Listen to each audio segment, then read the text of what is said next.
నమస్తే, welcome to Zindagi media. ఇక ఇప్పుడు ఒక కీలకమైనటువంటి సర్వే రిపోర్ట్ అయితే బయటకు వచ్చింది. నిజానికి తెలంగాణతో రిలేషన్ ఉందని చెప్పుకోవచ్చు, లేదని చెప్పుకోవచ్చు. ఉందని ఎందుకు చెప్పుకోవాలి అనేది, లేదని ఎందుకు చెప్పుకోవాలి అనేది మొత్తం కూడా మనం అయితే డిస్కస్ చేద్దాం. మనతో పాటు ఉన్నారు సీనియర్ జర్నలిస్ట్ శ్రీనివాస్ రెడ్డి గారు ఉన్నారు. నమస్తే శ్రీనివాస్ రెడ్డి గారు. ఇక్కడ ఒక కొత్త సర్వే రిపోర్ట్ అయితే వచ్చింది. ఈ సర్వే రిపోర్ట్ కూడా వీళ్ళు చేసిన రీజన్ ఏంటంటే, కర్ణాటకలో కాంగ్రెస్ గవర్నమెంట్ వచ్చి 2 years అవుతుంది.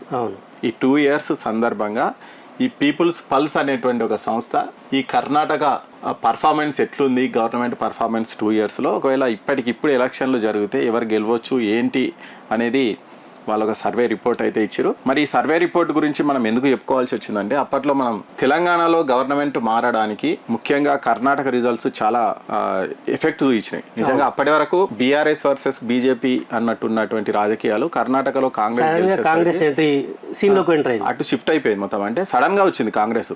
నిజంగా మనం గతంలో ఎలక్షన్లు అప్పుడు చూస్తే మే వరకు అసలు కాంగ్రెస్ ఊసులోనే లేదు, కానీ మే తర్వాత అనూహ్యంగా పుంజుకున్నది because of Karnataka elections. Karnataka election రిజల్ట్స్లో కాంగ్రెస్ గెలిచిన తర్వాతనే ఇక్కడ కూడా కాంగ్రెస్ చాలా పికప్ అయింది. 6 నెలల్లో సమీకరణాలు మొత్తం కూడా మారిపోయినటువంటి పరిస్థితి మనకు అనిపించింది. మే వరకు కూడా ఎట్లా ఉండేదంటే, బీఆర్ఎస్కు పూర్తి మెజార్టీ రాకుండా 50+ వస్తాయి అనుకున్నారు, బీజేపీకి 30+ వస్తాయి అనుకున్నారు. లాస్ట్కి వస్తే ఏమైపోయిందంటే, ఈ రెండింటికి వెనక్కి తోసేసి కాంగ్రెస్ ముందుకు వచ్చింది. ఎందుకంటే కర్ణాటకలో వాళ్ళకు వచ్చిన మెజార్టీ కూడా మామూలు మెజార్టీ రాలేదు, 135 వరకు వచ్చినట్టున్నాయి. ఇప్పుడు ఎలక్షన్ రిజల్ట్స్ కూడా ఒకసారి మనం రాసుకుందాం. 2023 ఎలక్షన్లో కాంగ్రెస్కు 135 సీట్స్ వచ్చినాయి, బీజేపీకి 66 సీట్లు వచ్చినాయి, జేడీఎస్ 19 సీట్స్ ఏమో వచ్చినాయి, చాలా తక్కువ వచ్చినాయి ఓవరాల్ గా. అసలు అంటే ఫుల్ మెజారిటీ అక్కడ చూడవచ్చు. 130 బంపర్ విక్టరీ, అది మామూలు విక్టరీ కాదు. 135 అంటే మామూలు విక్టరీ కాదు. అవును, మంచి రిజల్ట్. ఇదే జోష్ లో తెలంగాణలో ఒక ఊపు అనేది ఇక్కడ ఎఫెక్ట్ పడి ఆ ఊపు, కాంగ్రెస్ ఊపు కనిపించింది, అధికారంలో కూడా వచ్చింది. మరి అలాంటి కర్ణాటకలో 2 ఏళ్లలో పరిస్థితులు మొత్తం తారుమారు అయిపోయింది నిజంగా. అంటే ఇప్పుడు లేటెస్ట్ ఈ సర్వే రిపోర్ట్ మనం ఒకసారి చూద్దాం. ఇక్కడ చాలా క్లియర్గా కనిపిస్తుంది. ఇక్కడ చూడవచ్చు మనం, ఇది దానికి సంబంధించి సర్వే రిపోర్టు. బీజేపీ ఇప్పటికిప్పుడు ఎలక్షన్లు వస్తే ఎవరికి ఎన్ని వస్తాయి ఏంటి అనేది చూస్తే, ఇక్కడ బీజేపీకి 136 నుంచి 159 సీట్లు వస్తాయంట బీజేపీకి. అదే ఇక్కడ కాంగ్రెస్ చూస్తే 62 నుంచి 82 మొత్తం సీన్ రివర్స్ అన్నట్టు. అవును, 2023లో కాంగ్రెస్కు 135 వస్తే ఇప్పుడు బీజేపీకి 135 136 నుంచి 159 వరకు వచ్చే ఛాన్స్ ఉంది. అప్పుడు బీజేపీకి 60 చేంజ్ వస్తే ఇప్పుడు కాంగ్రెస్ కు 62 నుంచి 82 మధ్యలో వచ్చే ఛాన్స్. ఇక మధ్యలో జేడీఎస్ అయితే ఇక సరే. అంటే ఇప్పుడు ఈ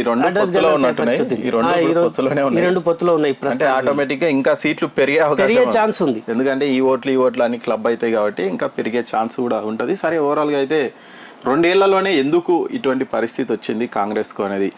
ఎందుకంటే అక్కడ కూడా వాళ్ళు ఉచిత హామీలు ఇచ్చారు, 5 గ్యారెంటీలు అని చెప్పి. సేమ్ అక్కడ కూడా ఇవే కదా, మొత్తం ఫ్రీ బస్సు, మహిళలకు నెల డబ్బులు వేస్తాం, అకౌంట్ లో డబ్బులు వేస్తాం అని చెప్పి ఇట్లా ఎన్నో చెప్పుకుంటూ వచ్చారు వాళ్ళు. అన్ని చెప్పుకుంటూ వచ్చి లాస్ట్ కు అధికారంలోకి వచ్చిన తర్వాత ఒక ఫ్రీ బస్ అనేది ఒకటి ఉచిత కరెంట్ కూడా. అదేంటంటే తర్వాత కూడా కరెంట్ బిల్లులు పెంచారు వాళ్ళు. అవును, అంటే కొందరికి ఫ్రీ ఇస్తున్నామని చెప్పేసి ఇంకా మిగతా వాళ్ళ పెట్రోల్ పెంచారు. నాకు తెలిసి దేశంలో పెట్రోల్ డీజిల్ ధరలు కర్ణాటకలోనే ఎక్కువ ఉంటాయి. మనం ఒకసారి కొట్టి చూస్తే తెలుస్తుంది, అక్కడే ఎక్కువ ఉంటాయి. ఇప్పుడే చూద్దాం ఏముంది. చాలా అంటే నిజంగా పరిస్థితులు ఎట్లయిపోయినాయి అంటే, వాళ్ళు కరెంటు బిల్లులు పెంచిర్రు, పెట్రోల్ డీజిల్ రేట్లు పెంచిర్రు, ఇట్లా అన్ని పెంచుకుంటా పోయారు. ఆఖరికి అది పాలు, మిల్క్ అది కూడా పెంచిర్రు వాళ్ళు. అవునవును. స్టేట్ వైజ్ పెట్రోల్ రేట్స్ చూస్తే కర్ణాటకలో 103 రూపీస్ కనిపిస్తున్నట్టుంది. అంటే దానికంటే మన దగ్గరనే ఇంకెక్కున్నాయి, ఇంకో 2 రూపాయలు. 103 కాదనుకుంటా. అంటే వాళ్ళు గతంలో 94, 95 బీజేపీ గవర్నమెంట్ ఉన్నప్పుడు తక్కువండే, తర్వాత దాన్ని పెంచారు. Actually state wise petrol rates చూస్తే ఇక్కడ కర్ణాటకలో 103 రూపీస్ ఉంది. ఓకే, ఓవరాల్గా చూసినా గతంతో పోల్చినప్పటికీ ఇప్పటికీ పెట్రోల్ రేట్లు కూడా వాళ్ళు అయితే పెంచారు. సరే, ఓవరాల్గా అది పక్కన పెడితే ఇక్కడ సీట్ షేర్ పరంగా చూస్తే ఇక్కడ బీజేపీ ఇప్పటికిప్పుడు ఎలక్షన్లు జరిగితే మాత్రం బంపర్ మెజార్టీతో గెలుస్తుందంట. నిజంగా ఇది కాంగ్రెస్ ప్రభుత్వానికి అక్కడికి ఇక్కడికి డేంజర్ బెల్సీ అని చెప్పుకోవాలి. ఎందుకంటే అక్కడ కూడా సేమ్ ఇవే ఉచిత హామీలు, అక్కడ 5 గ్యారెంటీస్ మేము అమలు చేసినామని చెప్పుకొనే ఇక్కడ కూడా అధికారంలోకి వచ్చారు. మరి ఇక్కడ కూడా 6 గ్యారెంటీలు అయితే ఇప్పటికీ ఇంకా పూర్తి స్థాయిలో అమలు కాలేదు. దాంతో పాటు ఇస్తారు ఒక ఫ్రీ బస్సు తప్పిస్తే ఫ్రీ బస్సు, కరెంట్ ఇస్తున్నారు, 500 గ్యాస్ సిలిండర్ ఇస్తున్నారు. ఇంకోటి ఏంటంటే ఇది రైతు రుణమాఫీ, అంటే అది యాక్చువల్ 6 గ్యారెంటీలు కాదు, అది వేరే ఎక్స్ట్రా గ్యారెంటీ కానీ అది చేసారు. మెయిన్ గా ఈ మహిళలకు 2,500 రూపాయలు ఇస్తామని అది ఇవ్వలేదు. తులం బంగారం ఇస్తున్నారు కళ్యాణ లక్ష్మి కింద, అది ఇవ్వలేదు. పింఛన్లు 4,000, నిరుద్యోగ భృతి లేదు. పింఛన్లు 4,000 చేస్తామన్నారు, నిరుద్యోగ భృతి లేదు. ఇటువంటివి ఎన్నో చెప్పుకున్నారు. ఇక్కడే కాదు, ఇప్పుడు నెక్స్ట్ అంతకుముందు హిమాచల్ ప్రదేశ్లో గెలిచారు, సేమ్ ఇదే. అక్కడ ఫ్రీ బస్ అని పెట్టి అక్కడ ఆర్టీసీని దివాలా తీయించేసి అసలు మొత్తం రాష్ట్రమే దివాలా తీసింది హిమాచల్ ప్రదేశ్. అది అయిపోయేసరికి ఇక్కడ కర్ణాటకలో పరిస్థితి ఇట్లా అయిపోయింది. ఇక మన తెలంగాణ ఇక ఎంత చెప్పుకున్నా తక్కువనే. ఇప్పుడు ఏంటంటే పరిస్థితి ఇక్కడ ఉచిత హామీలు, సరే ఏ పార్టీ ఉచిత హామీలు ఇచ్చింది ఏంటి అనేది పక్కన పెడితే, ఉచిత హామీల వల్ల ప్రభుత్వం మీద అప్పటికప్పుడు ప్రయోజనం కలిగిన ఎంత త్వరగా వ్యతిరేకత వస్తుంది అనేది కర్ణాటక రిజల్ట్సే. ఇక్కడ ఏమైపోతుందంటే దేశవ్యాప్తంగా కాంగ్రెస్ కన్మరు అవుతున్న సందర్భంలో వీళ్ళు ఏం చేస్తున్నారంటే కేవలం ఉచిత హామీలను నమ్ముకుంటున్నారు. అధికారంలోకి రావాలంటే ఎటువంటి హామీనైనా ఇచ్చి పడేద్దాం, ఎటువంటి హామీనైనా ఇచ్చేయాలి, అధికారంలోకి ఓట్లు వేయించుకోవాలి, అధికారంలోకి రావాలి. ఇది ఒక్కటే స్ట్రాటజీ తప్పిస్తే అధికారంలోకి వచ్చిన తర్వాత వాటిని ఎట్లా ఇంప్లిమెంటేషన్ చేస్తాం, మనం మనీ డబ్బులు ఎక్కడికి వెళ్ళి వస్తాయి, ఇన్ని కార్యక్రమాలకు ఎట్లా ఖర్చు చేస్తాం అంటే ఈ విజనరీ లేదు వాళ్ళ దగ్గర. జస్ట్ అప్పటికప్పుడు ఎలక్షన్లో ఓట్లు వేయించుకోవడానికి మాత్రమే వాళ్ళు గెలవాలి వ్యూహం, అంతే. గెలిచిన తర్వాత సంగతి వేరే. ఇక్కడ చూడొచ్చు మనం, ఇక్కడ చూస్తే ఓట్ షేర్ కూడా ఉంది, అది కూడా చూద్దాం మనం ఒకసారి. ఈ ఓట్ షేర్కి సంబంధించి ఇది ఓట్ షేర్కి సంబంధించినటువంటి గ్రాఫ్. ఇక్కడ చూస్తే ఓట్ షేరు గతంలో ఉన్నటువంటి ఓట్ షేర్ కూడా మనం చూద్దాము. ఇక్కడ ఇప్పటికిప్పుడు ఎలక్షన్లు జరిగితే కనుక బీజేపీకి 51% ఓటు వస్తుందంట. 51 అంటే హాఫ్ కంటే ఎక్కువ. కాంగ్రెస్కు 40% అంట, జేడీఎస్కు 5%, అదర్స్ 3.7. అంటే వీళ్ళిద్దరి మధ్యలో దాదాపు 11% ఓట్ షేరు తేడా ఉంది ప్రజెంట్. అంటే 11% ఉంది. అంటే ఈ వ్యతిరేకత ఇట్లే పెరుగుకుంటూ పోతే ఇంకా 2-3 years లో ఇంకెంత అవుతుందో చెప్పలేము. ఇంకా మెయిన్ గా అక్కడ బీజేపీకి ఇంకా గట్టి లీడర్ లేడు నిజానికి. అవును, యడ్యూరప్ప కాస్త ఏజ్ అయిపోయింది. అలా కొడుకునేమో అందరూ ఇంకా యడ్యూరప్పనేమో కొడుకును ముందుకు తీసుకురావడానికి ట్రై చేస్తుండు. అవును, ఇట్లా వాళ్ళు అంటే అది మొన్న ఎలక్షన్ లో ఓడిపోవడానికి కారణం కూడా వాళ్ళ ఇంటర్నల్ గొడవలే. ఆ ఇంటర్నల్ వార్ ఇంకా అట్లే కంటిన్యూ అవుతున్నప్పటికీ ప్రజలు మాత్రం బీజేపీ వైపే జస్ట్ ఏంటంటే అది పార్టీ సింబల్ చూడడం. ఇక్కడ లాస్ట్ ఎలక్షన్లలో బీజేపీకి 36% ఓట్స్ వచ్చినాయి శ్రీనివాస్ రెడ్డి గారు. ఇక్కడ కాంగ్రెస్ కు చూస్తే మనకు 44% ఎంత వచ్చినాయి,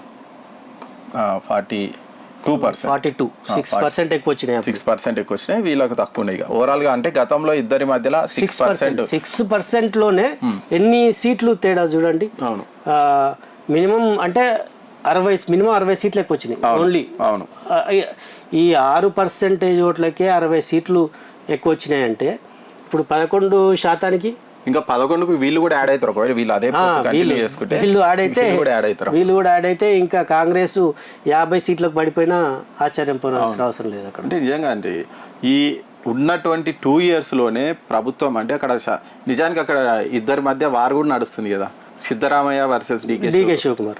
యాక్చువల్గా సిద్ధరామయ్య కంటే కూడా డీకే శివకుమార్ కాంగ్రెస్ కు చాలా బాగా వర్క్ చేసిండు. ఆయన్నే సీఎం చేస్తారని అనుకున్నారు. కానీ మన లాస్ట్ మినిట్లో మళ్ళీ సిద్ధరామయ్య ముందుకు వచ్చేసరికి ఇప్పటికీ ఇంటర్నల్ వార్ నడుస్తుంది. వాళ్ళ కూటమి వీళ్ళ కూటమి అన్నట్టు అది కూడా ఉంది ఇక్కడ. ఇప్పుడు ఒకవేళ మీకు ఎవరు సీఎం చాయిస్ ఎవరు అనేది కూడా వాళ్ళు సర్వే చేశారట. దాంట్లో చూస్తే ఇక్కడ సిద్ధరామయ్యకే ఆమోదం ఎక్కువ ఉందంట. ఇక్కడ చూడొచ్చు 29% సిద్ధరామయ్యనే సీఎంగా కోరుకుంటారంట. నెక్స్ట్ 10% డీకే శివకుమార్ ఉన్నాడు. ఆ తర్వాత కుమారస్వామి ఉన్నాడు. బీజేపీ గెలుస్తుందని చెప్పుకుంటున్నారు కానీ అక్కడ సీఎం క్యాండిడేట్స్ ఎవరు లేరు. చూడండి ఇక్కడ ఇంట్రెస్టింగ్ ఏంటంటే ఇక్కడ యడ్యూరప్పనే 5%, అలా కొడుకు విజయేంద్ర 5%. ఇక బీజేపీ క్యాండిడేట్ 16% వాళ్ళే ఉన్నారు. అంటే ఎవరో తెలియకున్నా కూడా ముఖ్యమంత్రి అభ్యర్థి ఎవరో తెలియకున్నా కూడా 16% ఎవరెవరు బీజేపీ వాళ్ళు అయితే చాలు అంటే వాళ్ళు కూడా 16% ఉన్నారంట. దాంతో పాటు any INC candidate, JDS candidate, JDS కంటే ఛాన్స్ లేదా అక్కడ లేదు. ఓవరాల్ గా ఇక్కడ చూస్తే ఇప్పటికీ సిద్ధరామయ్యనే సీఎం ప్రిఫరెన్స్ లో టాప్ లో ఉన్నారట. నిజంగా అంటే సిద్ధరామయ్య ఏజ్ మీద పడుతున్నప్పటికీ కూడా మరి ఇంకా ఆయన ప్రజల్లో మాత్రం బాగానే ఆదరణ అయితే ఉన్నట్టుంది, కానీ మరి ఆయన మీద ఆధారం ఉంది కానీ గవర్నమెంట్ మీద గవర్నమెంట్ మీద వ్యతిరేకత ఉంది, పార్టీ మీద వ్యతిరేకత ఉంది. ఇంకోటి ఏంటంటే కర్ణాటకలో జరుగుతున్నది అది ముస్లిం సంతుష్టీకరణ రాజకీయాలు, మైనారిటీ అపీజ్మెంట్ పాలిటిక్స్ అనేటువంటి. అంటే కాంగ్రెస్ ఎక్కడున్నా చేసేది మైనారిటీ సంతుష్టీకరణ రాజకీయాలే చేస్తుంటుంది. అక్కడ కూడా నేను రీసెంట్గా కర్ణాటక కాంగ్రెస్ ప్రభుత్వం ప్రభుత్వ కాంట్రాక్టుల్లో ముస్లింలకు రిజర్వేషన్ 2% ఎంతో అని చెప్పేసి రిజర్వేషన్ తీసుకొచ్చింది.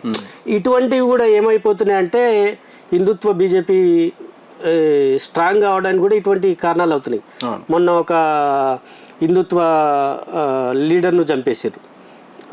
అటువంటివి ఏంటంటే కాంగ్రెస్ ఎప్పటికీ ముస్లింల సంక్షేమాన్ని కోరే పార్టీ, ఇది హిందువులది కాదు అన్నటువంటి జనాల్లో బాగా అంటే ఒక కర్ణాటకనే కాదు దేశవ్యాప్తంగా కూడా మనసులోకి బాగా ఇంకిపోతుంది.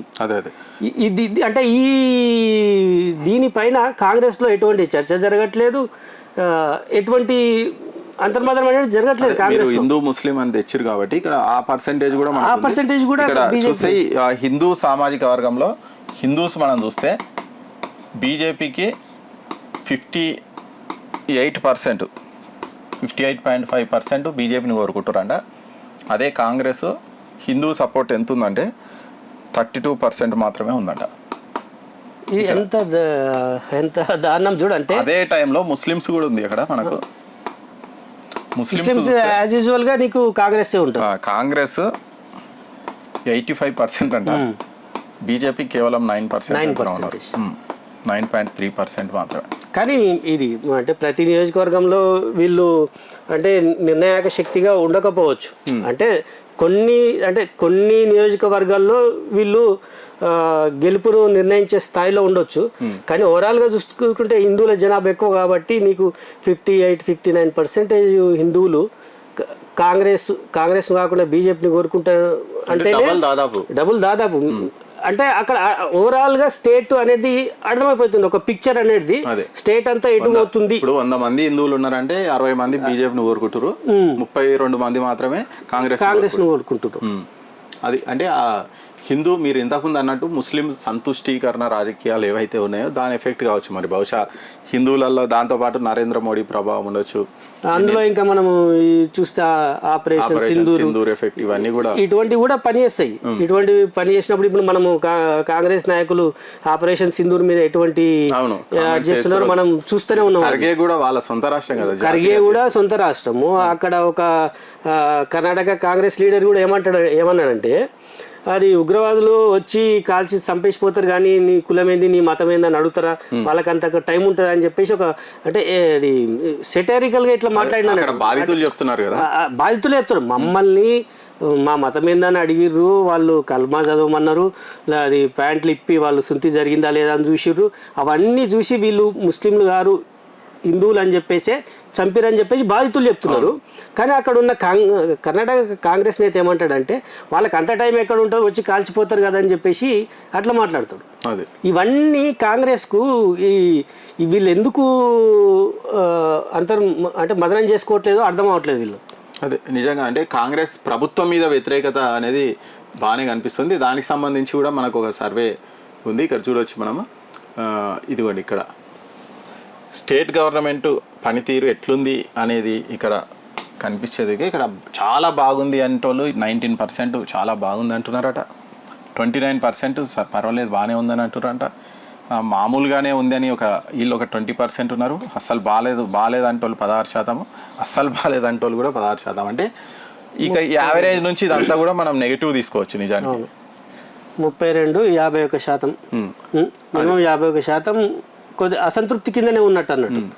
అసంతృప్తి ఎక్కువ ఉంది. అదే టైంలో మోడీ పనితీరు మీద కూడా వీళ్ళు సర్వే చేశారంట. సెంట్రల్ గవర్నమెంట్ పనితీరు మీద చేస్తే ఇక్కడ చూడొచ్చు వెరీ గుడ్ అనేటోళ్ళు దాదాపు 30% ఉన్నారు, 36% గుడ్ అంటున్నారు. అంటే ఈ రెండు చూసినా కానీ మనకు 65% మంది పాజిటివ్గానే ఉన్నారు. వీళ్ళంతా నెగిటివ్ వేసుకున్నా కానీ ఒక 35%. అంటే కేంద్ర ప్రభుత్వ పనితీరు మీద చాలా ఎక్కువ పాజిటివిటీ కనిపిస్తుంది. అదే టైంలో రాష్ట్ర ప్రభుత్వ పనితీరు మీద చాలా తక్కువ మంది సంతృప్తిగా ఉన్నట్టు కూడా ఇక్కడైతే మనకు కనిపిస్తుంది. దాంతోపాటు వాళ్ళు ఇంకోటి కూడా చేశారు, ఇప్పటికి ఎవరు పిఎం క్యాండిడేట్గా ఎవరు మీకు ఓకే అనుకుంటే ఇక్కడ చూడొచ్చు, మల్లికార్జున ఖర్గే సొంత రాష్ట్రం కదా, సొంత రాష్ట్రం. మరి ఆ సొంత రాష్ట్రంలో ఆయన పరిస్థితి ఎట్లుందనేది కూడా మనం చూద్దాం. ఇప్పుడు దాదాపు 60% మోడీనే కోరుకుంటున్నారు పిఎం ఛాన్స్గా. సెకండ్ ప్లేస్లో రాహుల్ గాంధీ ఉన్నారు 17%, థర్డ్ ప్లేస్లో యోగి ఉన్నారు. అంటే ఇక్కడ విచిత్రం ఏంటంటే ఇప్పుడు నరేంద్ర మోడీ బీజేపీ వాళ్ళు కోరుకుంటున్నారు కాబట్టి నరేంద్ర మోడీ మళ్ళీ ప్రధాని కావాలని కోరుకోవచ్చు. ఇప్పుడు కాంగ్రెస్ అధికారంలో ఉంది కాబట్టి వాళ్ళు రాహుల్ గాంధీని కోరుకోవచ్చు. మల్లికార్జున ఖర్గే సొంత రాష్ట్రం కాబట్టి 2.3% మంది కోరుకోవచ్చు. యోగి ఆదిత్యనాథ్ కర్ణాటకకు సంబంధం లేని మనిషి, ఉత్తరప్రదేశ్ ముఖ్యమంత్రి, ఆయనకు కర్ణాటకలో 10%. అంటే కాంగ్రెస్ చీఫ్ అయినటువంటి మల్లికార్జున ఖర్గే కంటే సొంత రాష్ట్రం మల్లికార్జున ఖర్గే కంటే యోగి ఆదిత్యనాథ్ ను ఎక్కువ మంది కోరుకుంటున్నారు. అంటే ఈ సీన్ పిక్చర్ చెప్పేస్తుంది కర్ణాటకలో ప్రస్తుతం పరిస్థితి ఏంది, పొలిటికల్ పరిస్థితి ఏంది. అంటే ఖర్గేకు ఏమాత్రం అక్కడ రెప్యుటేషన్ లేదు అనేది దీంతో తెలిపోతుంది. అదే టైంలో రాహుల్ గాంధీ కాంగ్రెస్ అధికారంలో ఉన్న కర్ణాటకలో కనీసం ఒక 20-30% అన్నా ఉండాలి కదా, 30% అన్నా ఉండాలి రాహుల్ గాంధీకి. మోడీకి 59 ఉందంటే కనీసం 29-30 అన్నా ఉంటే ఓకే అనుకోవచ్చు. అధికారంలో ఉన్న రాష్ట్రంలో ప్రజలు కూడా ఒక సగం మంది కోరుకుంటున్నారు కాంగ్రెస్ను, లేకపోతే రాహుల్ గాంధీని, మల్లికార్జున ఖర్గే. అంటే ఈ సీన్ ఏం కనపడతలేదు ఇక్కడ. 59 ప్లస్ 10 69-70% మంది ప్రజలు బీజేపీకే ప్లస్ ఉన్నారు అనేది ఆ పిక్చర్ చూస్తే అర్థమవుతుంది. ఇవన్నీ కూడా అంటే ఏ రకంగా చూసినా వాళ్ళు కనీసం నిజంగా అంటే కర్ణాటకలో ఈ పరిస్థితి రానికి మెయిన్ కారణం ఏదో ఉండొచ్చు. దీని ఎఫెక్ట్ మన తెలంగాణ మీద ఉంటుంది కదా ఖచ్చితంగా. సేమ్ అక్కడ ఉన్న ఉచిత హామీలే ఇక్కడ ఇచ్చారు. ఇప్పుడు వాళ్ళకు ఒకటి పిక్చర్ అనేది అర్థమైంది అని హామీలు ఇచ్చి పడేసారు. తర్వాత రేపు గెలిచిన తర్వాత చూసుకుందామని చెప్పేసి హామీలు ఇచ్చారు. హామీలు ఇచ్చిన తర్వాత ఏమైంది, మొత్తానికి గెలిచారు. అక్కడ డెవలప్మెంట్ అయిపోయింది, అసలు డెవలప్మెంట్ ప్రోగ్రామ్సే లేవు. డెవలప్మెంట్ ఆగిపోయింది, మొత్తం ఒక అస్తవ్యస్తమైన పరిస్థితి ఉంది. ఎందుకంటే ఆర్థికంగా దివాలా తీసిన ఆ టైప్ లోనే ఉంది. నిజంగా ఐటీ అంటేనే బెంగళూరు, అటువంటి దగ్గర ఇప్పుడు కన్నడ భాషా వివాదం అనేది ఎంత వస్తుందో చూస్తున్నాం. అసలు చాలా కంపెనీలు అటు నుంచి వెళ్ళిపోదామని చూస్తున్నాయి. అంటే ఇదొకటి వీళ్ళది ఏంటంటే హిందుత్వ అంటే ఇది నార్త్ ఇండియాకి సంబంధించి అంటే బీజేపీ మీద కోపాన్ని ఏం చేస్తున్నారంటే వీళ్ళు ఈ విధంగా తీసుకొస్తున్నట్టు. ఈ హిందీకి వ్యతిరేకంగా హిందుత్వకు యాంటీగా ఏదో ఒకటి అని చెప్పేసి ఈ కన్నడ భాష రాజకీయాలను ఇట్లా రెచ్చగొట్టడం, మన దగ్గర బీసీ రాజకీయాలకు ఇట్లా చేయడం అనేది కాంగ్రెస్ అంటే ఒక్కొక్క రాష్ట్రంలో ఒక్కొక్కటి ఫాలో అవుతుంటారు అన్నట్టు. అట్లా వీళ్ళు చేసుకుంటా వస్తున్నారు. ఇక్కడ అంటే పరిస్థితి అనేది ఎంత దారుణంగా అయింది. ఇది రేవంత్ రెడ్డి సర్కార్ కూడా ఇవి డేంజర్ బెల్సే అని చెప్పుకోవచ్చు. ఎందుకంటే 2 yearsలోనే కర్ణాటక పరిస్థితి ఇట్లా అయిపోయింది. నెక్స్ట్ ఇప్పుడు 2 yearsలో కర్ణాటకలో అదే పరిస్థితికి వచ్చింది. ఇప్పుడు 1.5 year తెలంగాణలో అదే పరిస్థితి వచ్చింది. ఇప్పుడు తెలంగాణలో సర్వే చేస్తే కూడా మాక్సిమం ఇట్లే ఉంటుంది పరిస్థితి. అవును, కాకపోతే ఇక్కడ మరి బీజేపీకి పాజిటివ్ అవుతుందా బీఆర్ఎస్ అనేది మనకు సర్వే చూస్తే అర్థమవుతుంది. ఇప్పుడు బీజేపీ ఎందుకు అంత యాక్టివ్ అనిపిస్తలేదు, కానీ ఇప్పుడు అంటే ఈ సర్వేలు వస్తే మాత్రం ఎట్లా ఉంటుందంటే బీఆర్ఎస్కు చాలా ప్లస్గా ఉండే ఛాన్స్ ఉంది. ఎందుకంటే మనం చూసినాం వరంగల్ సభ, ఈ కేసీఆర్ బయటికి రావడం, తర్వాత కేటీఆర్, హరీష్ రావు ఇట్లా ప్రభుత్వాన్ని ఎక్కడికక్కడ విమర్శించడం, కడిగి పారేయడం, ఇటువంటి చూస్తే ప్రతిపక్షం అనేది చాలా యాక్టివ్ ఉంది. ప్రజల్లో వ్యతిరేకత ప్రభుత్వంపై ఏ స్థాయిలో ఉంది కూడా మనం అర్థం చేసుకోవచ్చు. ఈ టైంలో నాకు తెలిసి బీజేపీ కంటే బీఆర్ఎస్కే ఛాన్స్ ఎక్కువ ఉంది, పాజిటివ్ ఎక్కువ ఉంటుంది. అదే ఓవరాల్గా అయితే రేవంత్ రెడ్డి గవర్నమెంట్కి కూడా ఇది డేంజర్ బెల్స్ అని చెప్పుకోవచ్చు. ఇక్కడ అంటే ఉచిత హామీలు ఎంత పని చేస్తాయి ఏంటి అనేది కర్ణాటకలో మనకు కనిపిస్తుంది. ఓకే, యాజ్టీజ్గా సర్వే నిజం కావచ్చు, కొంచెం అటు ఇటు ఉండొచ్చు, కానీ ఓవరాల్గా పబ్లిక్ ఒపీనియన్ మాత్రం అది ఇంతో అంత పసిగడతాయి ఖచ్చితంగా. కాబట్టి సరే, మన కనీసం పోటీ ఉంటా కానీ మనం ఏదో చెప్పుకుంటుంది, కానీ చాలా క్లియర్గా మనకు ఇక్కడ ఓట్ షేర్ పర్సంటేజ్లో కానీ ఇవన్నీ కూడా చాలా క్లియర్గా కనిపిస్తున్నాయి. కాబట్టి తెలంగాణలో కూడా అదే పరిస్థితి ఉండొచ్చు. ఎందుకంటే గతంలో మనం కర్ణాటక ఎలక్షన్లలో గెలిచిన ఊపుతోనే వాళ్ళు ఇక్కడ కూడా గెలిచిరు. మరి ఆ ఊపు ఎక్కడి నుంచి అయితే ఊపు వచ్చిందో అక్కడ ఊపు చల్లారిపోయింది. మరి దానికంటే ముందుగానే తెలంగాణలో కూడా ఊపు చల్లారిపోయింది అని చెప్తున్నారు. నిజంగా అసలు ఇప్పుడు లోకల్ బాడీ ఎలక్షన్లు కనుక జరిగితే నిజమైనటువంటి పరిస్థితి ఏందనేది మనకు తెలుస్తుంది. సరే, ఆ లోకల్ బాడీ ఎలక్షన్లు కూడా పెడతామని అయితే అంటున్నారు. నెక్స్ట్ మంత్ పెట్టే అవకాశాలు అయితే కనిపిస్తున్నాయి. నిజంగా ఈ లోకల్ బాడీ ఎలక్షన్లు అప్పుడే పెట్టుంటే ఈ ప్రభుత్వ వ్యతిరేకత వస్తుందని చెప్పేసి భయపడుతున్నారు అని చెప్పేసి ఒక టాక్ నడుస్తుంది. అందుకే లోకల్ బాడీ ఎలక్షన్ ఇప్పుడు తప్పదు పరిస్థితి. అప్పుడప్పుడే ఆ జనవరిలోనే పెట్టుంటే ఈ ప్రాబ్లమ్స్ అన్నీ లేకుంటుండే. ఇప్పుడు అనవసరంగా ఇప్పుడు అది కూడా అంటే రోజు రోజు పెరుగుతుంది రేవంత్ రెడ్డి ప్రభుత్వానికి అయితే అన్ని షాకులు తగిలే అవకాశమే ఎక్కువైతే కనిపిస్తుంది. మరి చూడాలి నిజంగా ఇదంతా ఏంటి అనేది మనకు లోకల్ బాడీ ఎలక్షన్లు అయితే క్లియర్ చేస్తాయి. కాకపోతే అంతకుముందే మనకు వచ్చినటువంటి కర్ణాటక సర్వే రిజల్ట్స్ మాత్రం రేవంత్ రెడ్డి సర్కార్ కూడా షాక్ అనే చెప్పుకోవచ్చు. అది ఓవరాల్గా పరిస్థితి. Thank you.